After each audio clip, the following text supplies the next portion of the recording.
Good morning, students. Welcome to Pole Science class. Today we are going to discuss three different topics of the running chapter number 13, India's foreign policy. Your first topic is international context, अंतर्राष्ट्रीय संदर्भ.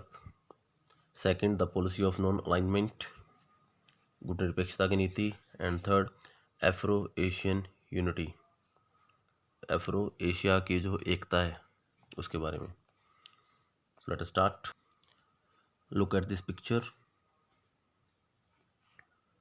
Nehru with Nkrumah from Ghana, Nasir from Egypt, Sukarno from Indonesia, and Tito from Yugoslavia at a meeting of non-aligned nations with New York, October 1960.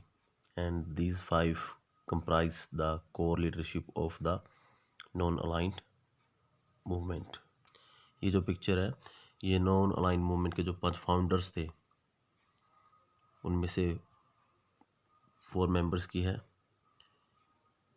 और ये जो conference हुआ था सम्मेलन 1955 में Bandung में हुआ था. So in this chapter thus far we have focused in this book on the developments within the country. अब तक हमने देश के अंदर हुए विकास के बारे में पढ़ा है, डोमेस्टिक चैलेंजेस के बारे में पढ़ा है, जो घरेलू चुनौतियां थी. And now turn to the external challenges. अब हम जो विदेशी जो बाहरी चुनौतियां हैं उनका सामना करेंगे, उनको पढ़ेंगे, उनके बारे में जानेंगे. Here too our leaders face the challenge with an innovative response. या हमारे जो लीडर्स थे उनको कुछ चुनौतियों का सामना करना पड़ा और उनको कुछ अच्छा रिस्पॉन्स भी मिला, इनोवेटिव रिस्पॉन्स मिला by way of the policy of non alignment, जो गुटनिरपेक्षता की नीति शुरू की गई थी. But they also found them self in conflict with neighbours. लेकिन उन्होंने अपने आप को एक दुविधा में पाया क्योंकि हमारे जो रिलेशन रहे पड़ोसियों के साथ अच्छे नहीं रहे ज़्यादा. This led to the 3 Wars.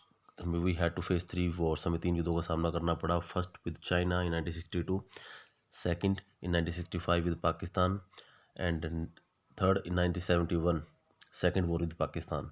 So these wars, ये जो युद्ध थे, and the external relations in general were shaped by and had their impact on the politics in the country.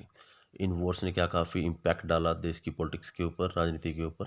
So in this chapter we study the story of this relationship between the external and the internal politics by focusing on first the international context, जो अंतर्राष्ट्रीय international level के बारे में, अंतर्राष्ट्रीय संदर्भ के बारे में, that shaped India's external relations, जिन्होंने भारत की जो विदेशी संबंध है उनको एक नया रूप दिया. सेकंड द ऑपरेशनल प्रिंसिपल, जो मेन सिद्धांत थे that informed the country's foreign policy. And third, the history of India's relation with China and Pakistan. And fourth, the evolution of India's nuclear policy. Evolution means beginning. जो भारत की जो परमाणु नीति है उसका जो आरंभ हुआ था. So let us start our India's external relation means foreign policy. And first topic, international context, अंतर्राष्ट्रीय संदर्भ. India was born in a very trying and challenging international context. Bharat बड़ी ही विकट और चुनौतीपूर्ण अंतर्राष्ट्रीय परिस्थितियों में आज़ाद हुआ था. एंड यहाँ पे born means independence, freedom. The world had witnessed A devastating war and was grappling with issues of reconstruction. जो पूरा वर्ल्ड था वो भी एक महायुद्ध की तबाही से भी बाहर ही आया था. अब नए इशू थे वर्ल्ड के सामने, रिकंस्ट्रक्शंस के, पुनर्निर्माण के. And yet another attempt to establish an international body was underway. Many new countries were emerging as a result of the collapse of colonialism. जो कई देश सामने आए थे जो भी आज़ाद हुए थे किससे, उपनिवेशवाद से. And most new nations were trying to come to term with the twin challenges of welfare and democracy. और कई अभी प्रयास कर रहे थे कुछ देश, किसके लिए, एक तो वेलफेयर के लिए और सेकंड डेमोक्रेसी के लिए। Free India's foreign policy reflected, Bharat की जो विदेश नीति थी, आज़ाद देश विदेश नीति थी, all these concerns in the period immediately after independence. Apart from these factors, at global level, अंतर्राष्ट्रीय स्तर पर, India had its own share of concern. The British government left behind the legacy of many international dispute. जब British government यहाँ से गई थी तो अपने पीछे एक कन्फ्लिक्ट्स की बहुत बड़ी एक चैन छोड़कर चली गई थी। ऐसे इश्यूज जो डिस्प्यूट थे टोटली, वो भारत को विरासत में ही मिले थे। And after that partition created its own pressures. जो बंटवारा हुआ था, बंटवारे के कारण भी देश में दबाव पैदा हुआ। And the task of poverty alleviation was already waiting for fulfilment. एक मुद्दा और भी था, देश से गरीबी को हटाना, क्योंकि गरीबी भी मुंह खोले खड़ी थी अपना देश को निकलने के लिए। And this was the overall context in which, ये सारा संदर्भ था जिसमें India started participating in the world affair as an independent nation state. इन सभी संदर्भों के पीछे भारत ने एक स्वतंत्र राष्ट्र के रूप में अंतर्राष्ट्रीय मामलों में अपनी भागीदारी स्टार्ट कर दी। As a nation born in backdrop of world war, यह राष्ट्र के रूप में भारत का जन्म विश्व युद्ध की पृष्ठभूमि में हुआ था। India decided to conduct its foreign relations with an aim to respect the sovereignty of all other nations and to achieve security through the maintenance of peace. ऐसे में भारत ने डिसाइड कर लिया था क्या कि अपनी जो विदेश नीति में अन्य सभी देशों की जो स्वयं प्रभुता है उसका रिस्पेक्ट करेगा और शांति कायम करने की अपनी सुरक्षा सुनिश्चित करने का लक्ष्य सामने रखा भारत ने। And the aim find an echo in the directive principles of state policy. और इस लक्ष्य की जो प्रतिध्वनि थी वो संविधान के नीति निर्देशित सिद्धांतों में सुनाई देती है। Just as both international external factors guide the behavior of an individual or a family, both domestic and international environment influence the foreign policy of a nation. जिस तरीके से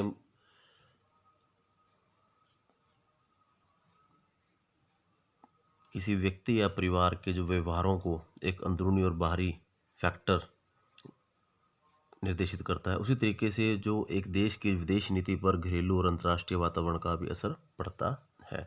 the developing countries lack the required resources of effectively advocate their concern in the international system, so they pursue more modest goal than the international system than the advanced states. They focus more on peace and development. उन्होंने ज़्यादा ध्यान किस पे दिया? शांति के ऊपर, विकास के ऊपर in their own neighborhood. And moreover, their economic security dependence on the more powerful state occasionally influence their foreign policy. In the period immediately after the Second World War, many developing nations choose to support the foreign policy preferences of the powerful countries who were giving them admins help and credit.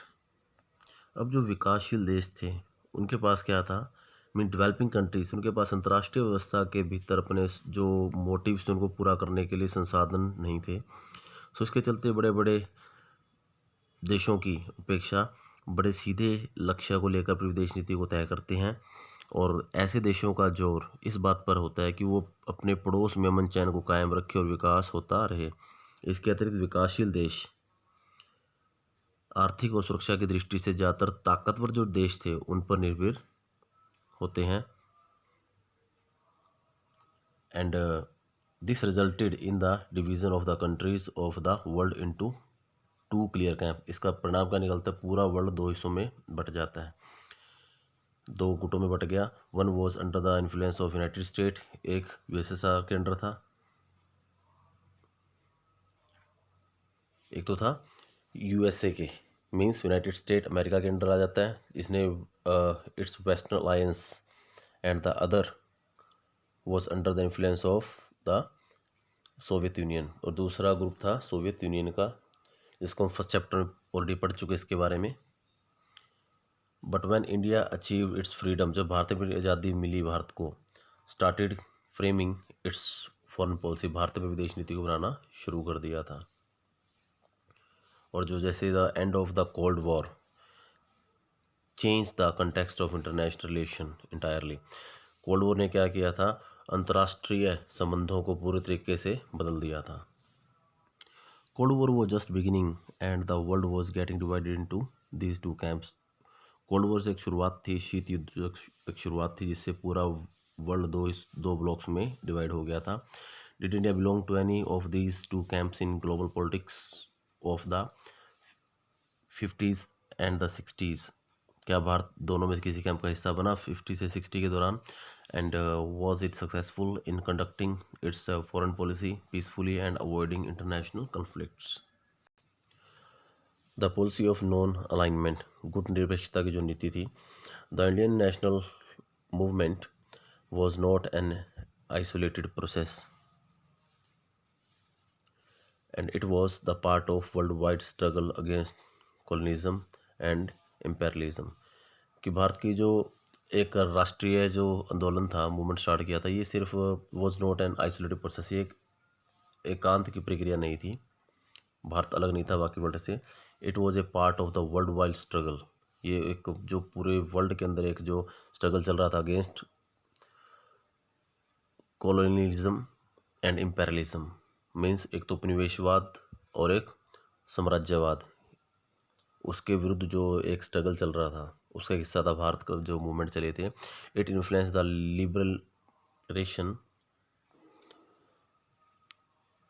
Liberation movements of many Asian and African countries. Prior to India's independence there were contacts between the nationalist leaders of India and those of other colonies, united as they were in their common struggle against colonialism and imperialism। ये जो movement था, इसका जो effect था Asia और Africa के मुक्ति आंदोलनों पर भी हुआ था। आज़ादी मिलने से पहले ही भारत के राष्ट्रवादी नेता दुनिया के अन्य उपनिवेशों में मुक्ति संग्राम चला रहे नेताओं के संपर्क में थे। ये सभी नेता आखिर उपनिवेशवाद और साम्राज्यवाद के विरुद्ध एक साझी लड़ाई लड़ रहे थे। The creation of the Indian National Army means INA by Netaji Subhash Chandra Bose during the second world war was the clearest manifestation of the linkages established between India and overseas Indian during the freedom of struggle। कहता है इसे जैसे नेताजी सुभाष चंद्र बोस ने second world war के दौरान Indian National army का स्थापना की थी, गठन किया था, इससे साफ जाहिर हो जाता है क्या कि जो स्वतंत्रता आंदोलन के दौरान भारत के जो संबंध विदेशों में रह रहे भारतीयों से ऑलरेडी बन चुके थे। The foreign policy of a nation, किसी भी देश की जो विदेश नीति होती है, रिफ्लेक्ट ये दर्शाती है the interplay of domestic and external factors, ये उसके अंदरूनी और बाहरी सरोकारों को झलक होती है, उसके बारे में बताती है। Therefore the noble ideals that inspired India struggle for freedom influence the making of its foreign policy, जो आदर्श थे इन्होंने इंस्पायर किया इंडिया के स्ट्रगल को, संघर्ष को आज़ादी के लिए, और इसने भारत की विदेश नीति पर भी प्रभाव डाला उसको बढ़िया तरीके से बनाने में।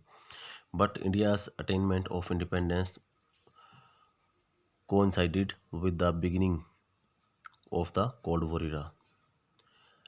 ये हम फर्स्ट चैप्टर में पढ़ चुके हैं सेकंड बुक में कंटेम्प्रेरी वर्ल्ड पॉलिटिक्स के अंदर। This period was marked as the by the political economic and the military confrontation at the global level between the two blocks led by the superpowers US and USSR, and the same periods also witnessed developments like the establishment of the UN।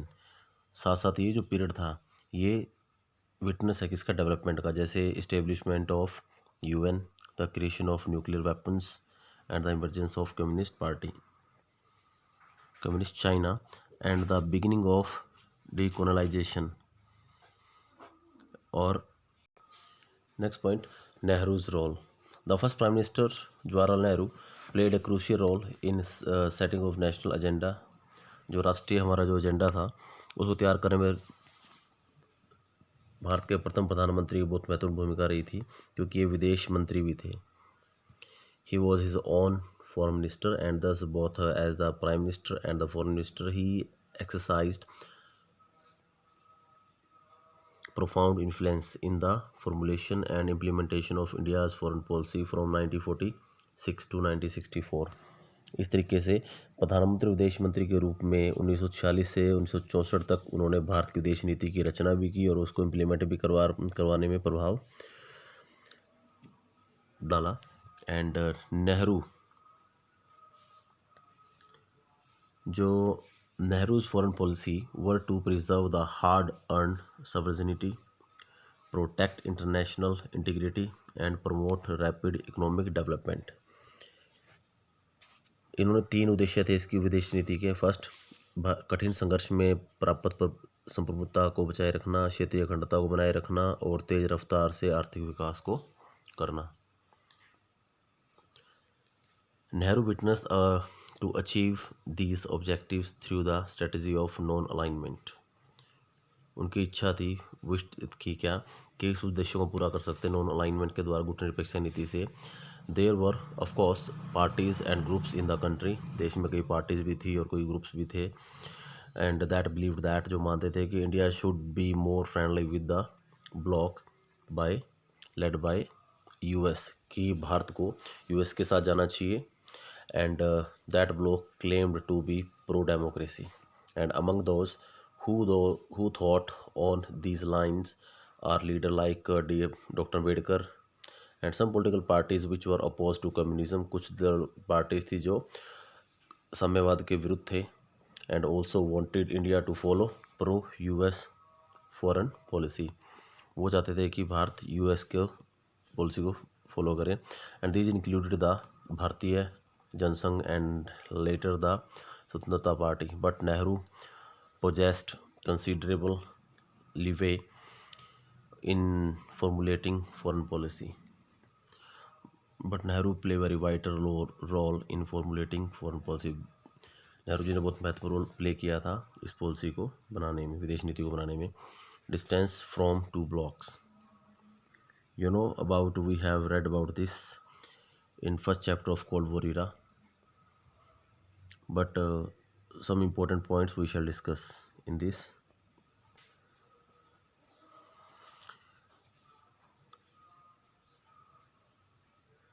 During the Cold War, the US led North Atlantic Treaty Organization।